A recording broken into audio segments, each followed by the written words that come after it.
क्या है Coulomb's law? Force के बारे में बताता है, किनके बीच के फोर्सेस, इलेक्ट्रिक चार्जेस के बीच। ठीक, क्या कहता है कि दो इलेक्ट्रिक चार्जेस के बीच का फोर्स किसके किसके प्रोपोर्शनल होगा? Product of magnitude of charges के and reciprocal of square of distance. किसके किसके? Product of magnitude of charges and reciprocal of square of distance. ठीक, फिर मैथमेटिकल फॉर्मूला जब करते हैं तो फॉर्मूला क्या आता है? Force equals to k q1 q2 by r square. यहाँ पे k क्या था? प्रोपोर्शनलिटी कांस्टेंट है, जिसकी यूनिट कितनी निकाली हमने? Newton metre square coulomb inverse 2। और न्यूमेरिकल वैल्यू क्या यूज करते हैं हम लोग? 9 × 10⁹ ठीक। और दूसरी बात हमने क्या देखी है कि फोर्स बिटवीन चार्जेस मैक्सिमम होगा जब वो वैक्यूम में रखे हुए हैं, और जैसे ही हम मीडियम बदलते हैं तो क्या होता है? फोर्स घट जाता है। ठीक, और इन्हीं फोर्सेस के रेशियो को हम लोग डाइलेक्ट्रिक कांस्टेंट या रिलेटिव इलेक्ट्रिक परमिटिविटी के नाम से डिफाइन कर देते हैं, जिसको एप्सिलॉन आर या कैपिटल के से इंडिकेट करते हैं। फॉर्मूला हो जाता है k = FV/Fm। यही था। अब वापस पढ़ दो सबसे पहले दो लाइन पे। Force is maximum in vacuum, और मीडियम में डालने में क्या हो रहा है? डिक्रीज हो रहा है, मींस फोर्स में चेंज आ रहा है। तो मीडियम की कोई तो प्रॉपर्टी होगी जो इस फोर्स को डिक्रीज करने में, इस फोर्स को चेंज करने के लिए रिस्पॉन्सिबल होगी। जैसे मिर्च क्या होता है? तीखा होता है ना, तो तीखापन उसकी कैरेक्टरिस्टिक्स होगी। फल है, मीठे फल होते हैं, मीठापन हो गया। नींबू के लिए खट्टापन है। लाइट के लिए हम ब्राइटनेस ल्यूमिनस की बात करते हैं, है ना। तो यहाँ पे जो प्रॉपर्टी ऑफ मीडियम है, जो रिस्पॉन्सिबल है इन इलेक्ट्रोस्टैटिक फोर्स की वैल्यू को कम करने के लिए, उसको क्या कहते हैं? परमिटिविटी कहते हैं। क्या बोलते हैं? परमिटिविटी। तो इस चैप्टर में तुमको इलेक्ट्रिक फील्ड के नाम का टॉपिक भी पढ़ना है। तो परमिटिविटी जो कैरेक्टरिस्टिक्स है वो दोनों चीज को अफेक्ट करती है, फोर्सेस को भी अफेक्ट करती है, फील्ड को भी अफेक्ट करती है। तो फोर्स भी घटता है, फील्ड भी घटता है। ठीक, अब इसमें जो है अलग अलग टाइप है इसके।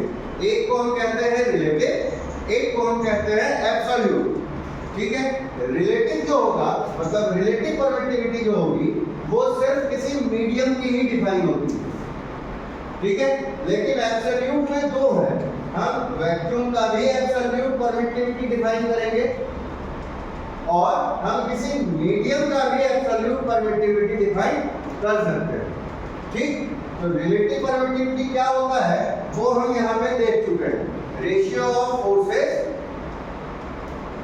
वैक्यूम वाला और मीडियम वाला।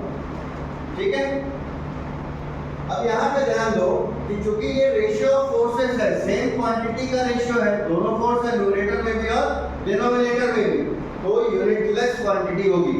क्या चीज? रिलेटिव परमिटिविटी या डायरेक्टेड कांस्टेंट। ठीक, दूसरी बात, वापस इस पे आओ।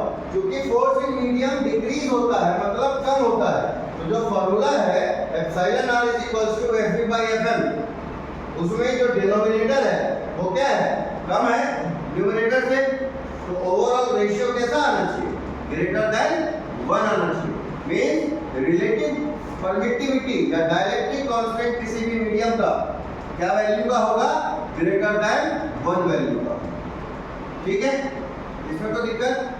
चलो, अब एब्सोल्यूट में वैक्यूम के लिए, तो वैक्यूम के लिए जो एब्सोल्यूट परमिटिविटी का सिंबल है वो हम लोग एप्सिलॉन नॉट बोलते हैं, और मीडियम के लिए जो एब्सोल्यूट परमिटिविटी है उसके लिए हम सिंबल सिर्फ एप्सिलॉन लिखते हैं। ठीक है, एप्सिलॉन r हो गया रिलेटिव के लिए, एप्सिलॉन नॉट हो गया वैक्यूम के लिए, और सिर्फ एप्सिलॉन हो गया किसके लिए? मीडियम के लिए। ठीक है, तो रिलेटिव परमिटिविटी वाला टर्म हमको पता है, रेशियो ऑफ फोर्स से निकालना है। ठीक है, एब्सोल्यूट परमिटिविटी जो वैक्यूम की होगी वो फिक्स वैल्यू का होता है। कितना वैल्यू होता है? 8.854 × 10⁻12। ठीक है, यहाँ भी हम एप्सिलॉन नॉट की यूनिट डिफाइन कर सकते हैं। एप्सिलॉन नॉट का यूनिट होगा, एप्सिलॉन का भी यूनिट होगा, लेकिन एप्सिलॉन r जो है वो यूनिट लेस होगा। ठीक। अब है कि एप्सिलॉन नॉट की यूनिट कैसे डिफाइन करें, तो इसको पहले हम K की वैल्यू डिफाइन कर लेते हैं वैक्यूम और मीडियम में परमिटिविटी के टर्म्स, फिर आएंगे वापस पलट के कि एप्सिलॉन नॉट की यूनिट हम क्या लिख सकते हैं, ठीक। अच्छा, जो मीडियम का एब्सोल्यूट परमिटिविटी होगा वो सिंपल है, मीडियम का जो रिलेटिव परमिटिविटी है और वैक्यूम का जो एब्सोल्यूट परमिटिविटी है, दोनों को बस मल्टीप्लाई कर देना है। ये क्या दे देगा, मीडियम का एब्सोल्यूट परमिटिविटी दे देगा। फॉर एग्जांपल अगर एप्सिलॉन आर किसी मीडियम का 16 है तो उसका एप्सिलॉन कितना होगा, मींस एब्सोल्यूट वैल्यू कितनी होगी परमिटिविटी की। तो क्या करना है फॉर्मूले के अकॉर्डिंग, एप्सिलॉन कितना होता है, epsilon naught into epsilon R. Epsilon naught की वैल्यू इतनी जो फिक्स होती है और एप्सिलॉन आर दिया ही है, इसको मल्टीप्लाई कर देना है, जो भी वैल्यू आएगी tan इनवर्स 12 आंसर, बस इतना ही होता है, ठीक। अब यूनिट ऑफ एप्सिलॉन नॉट निकालने से पहले k की वैल्यू देखो, तो जो k की ये वाली वैल्यू हमने पढ़ी है अभी 9 × 10⁹, ये न्यूमेरिकल वैल्यू, ठीक। परमिटिविटी के टर्म्स में क्या वैल्यू होती है, तो परमिटिविटी के टर्म्स में जो वैक्यूम में हम वैल्यू लिखते हैं वो होती है 1/4 एप्सिलॉन नॉट। पाई की वैल्यू 22/7 या 3.14, एप्सिलॉन नॉट की वैल्यू ये वाली, ये जब यहाँ पे पुट करते हैं तो यही वैल्यू जो है हमको लगभग 9 × 10⁹ की आती है, ठीक है। और किसी मीडियम में, तो किसी भी मीडियम के लिए क्या एम्पियर होगा, एप्सिलॉन आर एम्पियर हो जाएगा क्योंकि फोर्स वहां पर डिक्रीज हो रहा है, ठीक। तो मीडियम के लिए जो k की वैल्यू हम मॉडिफाई करते हैं उसमें कुछ करना नहीं है, नीचे में एप्सिलॉन आर एक्स्ट्रा ऐड कर देना है। तो न्यूमेरिकल वैल्यू भी इसी तरह से क्या मॉडिफाई हो जाएगी, नीचे में एप्सिलॉन आर एम्पियर हो जाएगा। और चूंकि epsilon naught into epsilon R क्या लिखते हैं, हम सिर्फ एप्सिलॉन लिखते हैं, तो हम इसको कुछ ऐसा भी लिख सकते हैं 1/4 एप्सिलॉन, ठीक। तो इतने तरीके से हम k की वैल्यूज को डिफाइन कर पाते हैं, एक न्यूमेरिकली सिर्फ इतना, दूसरा परमिटिविटी के टर्म्स में, ठीक।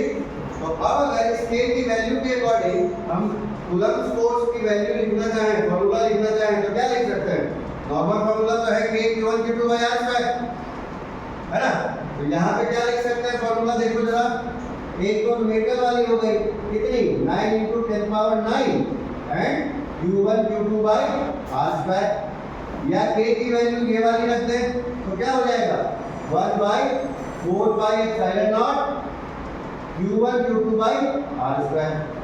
मीडियम में देख लो, मीडियम के लिए तो k की वैल्यू मॉडिफाई हुई है, नीचे में एप्सिलॉन आर एम्पियर होता है, तो k की ये वैल्यू हो गई और q1 q2/r² हो गया, या फिर 1/4 epsilon naught epsilon R ampere हो जाएगा q1 q2/r², या फिर सिर्फ एप्सिलॉन एंड q1 q2/r², इतना ही होगा। इसका एक फॉर्म बदल कर लो, ये क्लियर है।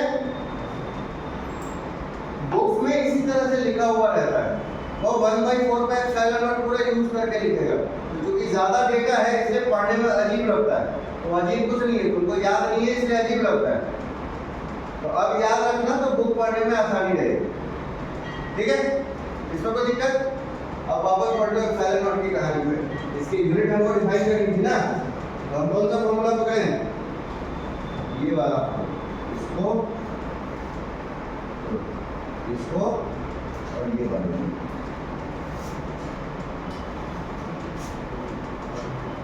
Force is equal to 1/4 epsilon naught q1 q2/r²। तो या एप्सिलॉन नॉट को इधर ले आओ तो क्या हो जाएगा 1/4 हो गया इधर, यहाँ पे 4 और 5 बचा हुआ है, और ये q1 q2/r²। तो ये क्या हो गया न्यूटन में, ये तो नंबर्स हैं तो मतलब नहीं है, ये हो गया क्या चीज कूलम्ब इनटू कूलम्ब, और ये हो गया क्या चीज मीटर का स्क्वायर, ऊपर हो गया तुमको कूलम्ब स्क्वायर, न्यूटन इनवर्स और मीटर इनवर्स ये दोनों नीचे में थे, इसके ऊपर डायरेक्ट रिवर्स में आए। तो इस तरह से एप्सिलॉन नॉट की यूनिट भी डिफाइन। ठीक, तो एग्जाम में तुमको ये चीज पूछता है कभी कभी, है क्या, ए की यूनिट भी और एप्सिलॉन नॉट की यूनिट भी। ठीक है, और ये जो फोर्सेस की वैल्यू लिखे हैं पूरा एलोबरेट करके परमिटिविटी के टर्म्स में, वो बुक की भाषा है, बुक में वैल्यू उसी तरह लिखी हुई है। ठीक है, ये क्लियर है अब?